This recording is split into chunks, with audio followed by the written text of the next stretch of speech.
বিনা চিকিৎসায় মানুষ মারা যায়, তা নিয়ে পার্লামেন্টে কোনো কথা হয় না। নদীতে বাদ দেওয়ার জন্য কথা নাই, খাল খনন নিয়ে ব্যস্ত। খাল খনন আমরাও চাই, কিন্তু নদীতে বাদ দিতে হবে আগে।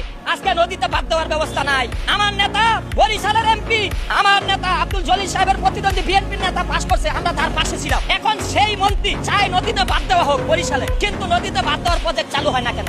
আমি বিএনপি বুঝি না, আমি আওয়ামী লীগ বুঝি না, জামাত বুঝি না, এনসিপি বুঝি না। এই দেশের রিকশাওয়ালা, ব্যাংক শ্রমিক, কৃষক শ্রমিক, এই দেশের অসহায় মানুষ যদি তাদের অধিকার না পায়, আমি কোন দলের দালালি করতে পারবো না।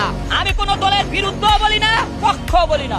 অসহায় মানুষ চিকিৎসার অধিকার পাবে, খাদ্যের অধিকার পাবে, বস্ত্রের অধিকার পাবে, শিক্ষার অধিকার পাবে, কর্মসংস্থানের অধিকার পাবে। এইটাই ছিল জুলাই আন্দোলনের মূল লক্ষ্য। আজকে জুলাই আন্দোলনের মূল লক্ষ্য থেকে যদি এনসিপি তোমরা সরে যাও, তোমাদের পাশে আমরা জনগণ নাই। অনেকে বলে খাইরুল মনে হয় বিএনপি কে নামানোর জন্য জুলাই আন্দোলনের বিরুদ্ধে লাগছে। আরে ভাই, আমি জুলাই আন্দোলনের পক্ষে, কিন্তু তাদের লক্ষ্য ছিল চিকিৎসা পাইব, খাদ্য পাইব, বস্ত্র পাইব, বাসস্থান পাইব, নদীতে বাদ দিব, কর্মসংস্থান পাইব। এইটা আমাদের জুলাই আন্দোলনের লক্ষ্য ছিল। কিন্তু পার্লামেন্টে দাঁড়াইয়া কেউ এই কথা বলে না। আজকে জনতার পার্লামেন্ট, রাজপথে দাঁড়ায় আবার কেন আমরা রাজপথে নামতে হচ্ছে? আমি রাজপথে আসি না, কারণ প্রতারক, পুরা অসহায় মানুষের চিকিৎসার অধিকারের কথা পার্লামেন্টে তুলে ধরে না।